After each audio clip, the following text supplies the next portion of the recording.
Hello again, everybody. This is not the first time I'm about to have to go through this. I just lost the entire video. I don't know why. Anyway, I'm going to cut this up a little bit, I think, because it'd be a little better. I want to talk to you a little bit about vacation and historical vacations. I go on more historical type vacations, not in groups and tours and stuff, but on my own. I do all the research beforehand. And I do this because history is one of my loves, especially military history. I studied history all through my life, even through university. That was my degree, and I love history actually. And my son now is actually studying history at university in Germany. But I love history. I have a huge love for it, and I tend to go on all my vacations have to have a historical level to them. If I go on 2-week vacation, there's going to be a week at least, with my head inside historical sites, seeing something historical, even if you're just going to Munich and looking at the churches around Munich, that's a historical level around it, But I've been lucky enough to be able to travel a good bit. Where I want to travel more is in Asia in the future. I'd love to go to China and Japan. My daughter has been to Korea and Japan, and when on trips from school to just personally going around, just visiting and seeing all the historical sites. But yeah, I was an avid historical reader. I read everything history. Matter of fact, I got all these boxes behind me, and in my hallway are just full of historical books. Everything I can find, everything I can read about. I had just a love for. And I grew up. I'm from Louisiana, and Louisiana we had a lot of the fighting in the Civil War that happened there. But you also have the first settlement west of the Mississippi, which was in Natchitoches, Louisiana, actually, and it's still there. That settlement's still there, actually, and then we had the burning of Alexandria during the Civil War, and there's a Bailey's Dam, it was called. It was over the Red River, just near where Oak Island Bridge used to be at, near Beulah Lake. And there was a battle that was fought there, and then there's a fort that's still there, the remnants of it. And I used to visit that when I was a kid and walk around there. It was just fantastic, actually. So anything historical, I clinched into, and I've when I growing up, when I got in the Army and started really traveling, it just broke even more. Everything from Antietam, I've been there.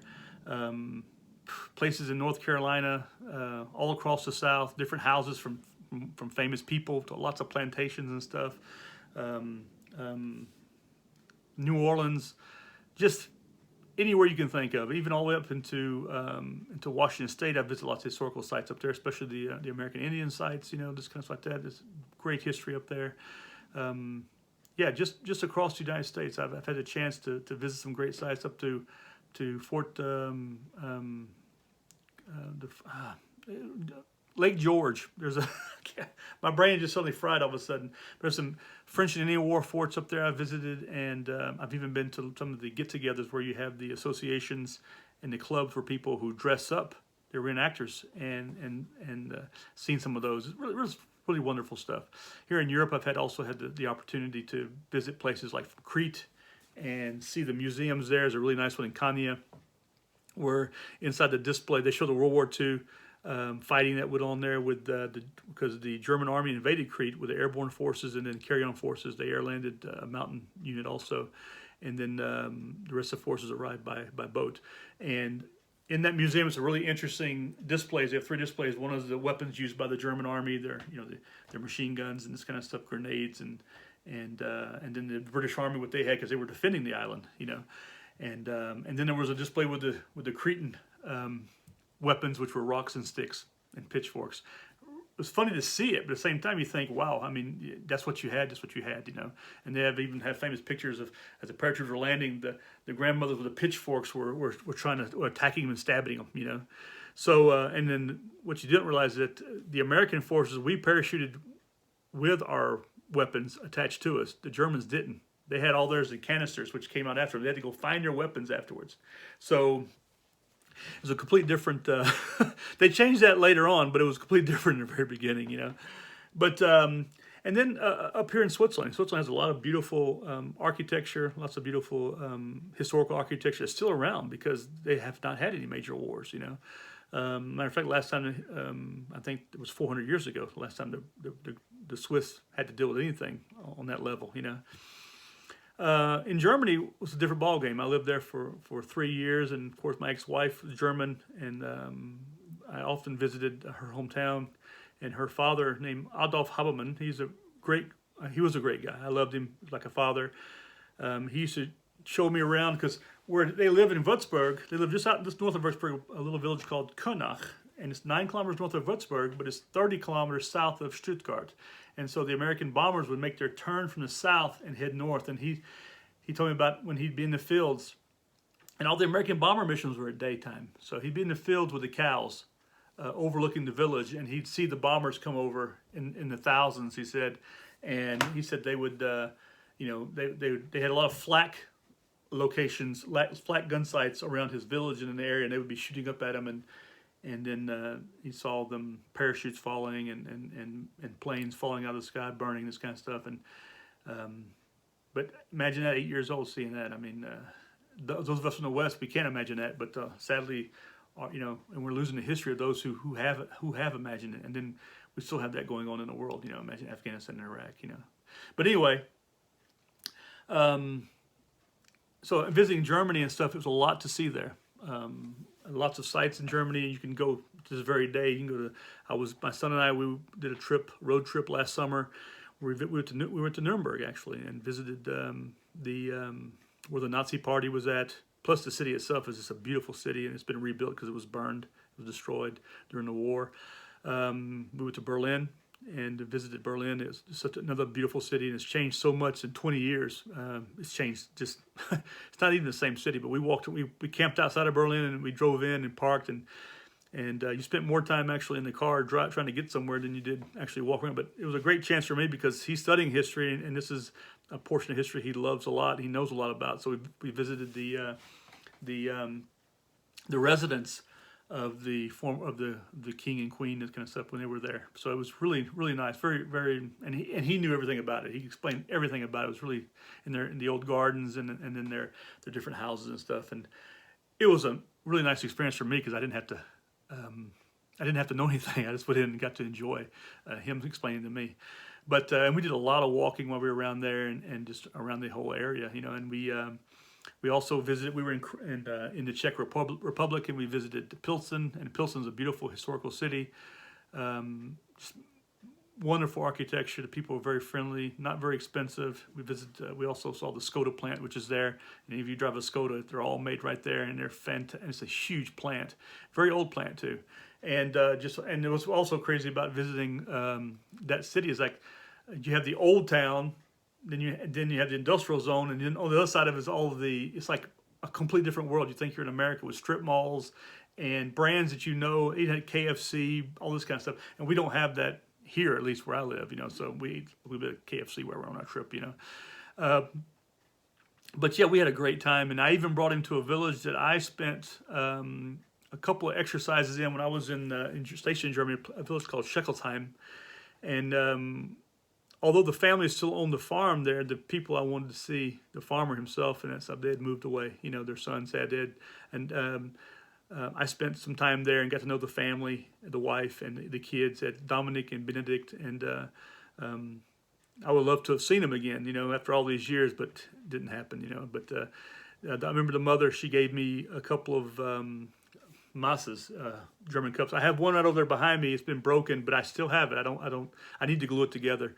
But I've had it for all these years, and I've always, it's been everywhere with me. You know, that's probably why it's broken, because it's been everywhere with me. But anyway, and then Normandy. Normandy is just a fantastic place to visit. I've been there several times. I've actually even guided tours with the scouts, brought troops there and guided them around the battle zone, so I can see all the important places, and every part of that's important. And the Boy Scouts of America here in the Transatlantic Council, we call TAC, it supports a whole lot. It greatly supports the historical sites of Normandy, you know, and they do a lot to bring awareness to it and how it needs to be supported. on an international level. They're trying to get it to become a UNESCO site, actually, and it needs to be. I think it may have been chosen now. I don't remember, but we were part of that too. My son, when he was in Scouts, we'd go up there with the troop and visit it, you know. And lots of great sites, lots of great things. You know, when I was there, when my son was 9 months old, my wife and I went there, and we stayed in Bastogne, and then we went to Normandy, and we traveled. I did most of the. We traveled around together, but she wasn't feeling too well. When 9 months old, she wanted to really just be on the beach, you know. So I'd park her on the beach with the boy, and then I would go for hikes. And I hiked from Verviers-sur-Mer, which is actually right at the hotel casino is right there, which is where Omaha Beach is at.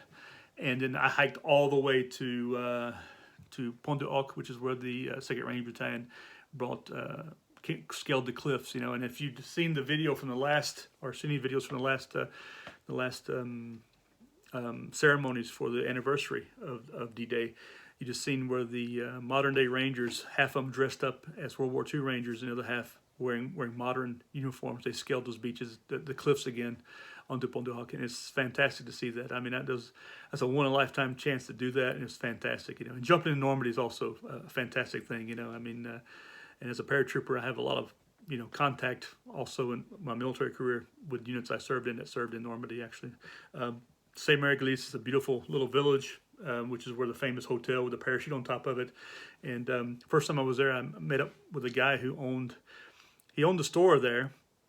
His son runs it now, but he lived just right off of the square there, and his house was a museum. He had such a huge airborne collection, just incredible. He had taken the floor out of he'd taken the ceiling out of the house so he could actually hang a parachute inside the living room with a jumper on it.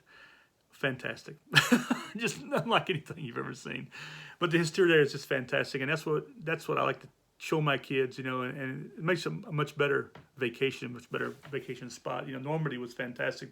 First time we were there, you know, at that time with the kid, with my son Nico, he didn't really understand the experience, but we visited all the museums and saw the stuff with my wife. But he and I went back, and we're going back and doing a lot of stuff. We went back together a couple of years ago, and we camped with on a campsite in Bastogne, and we camped right next to a guy whom I met with his wife and his son at the time, and now he's got a new baby, but he's a Belgian commando actually, and he showed me around the Bois de Jacques actually, which is something I'd looked for but never could find. The first time I was there, I didn't really have time.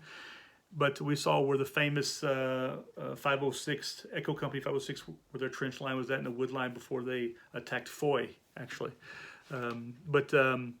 Just a fantastic time there. Nico and I had a great time. We spent a week there and just visited as much as we could in the area. Also went to La Glaise.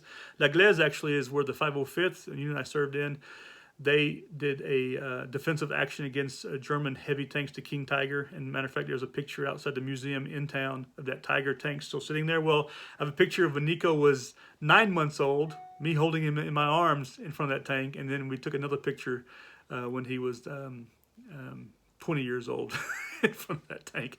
Fantastic. It's great memories. And the museums are even better now. So if you get a chance, travel through the entire area for the different museums that are in that area. And there are a lot to see. But I'm going to cut this short here because I lost this the last time. I didn't get to finish everything.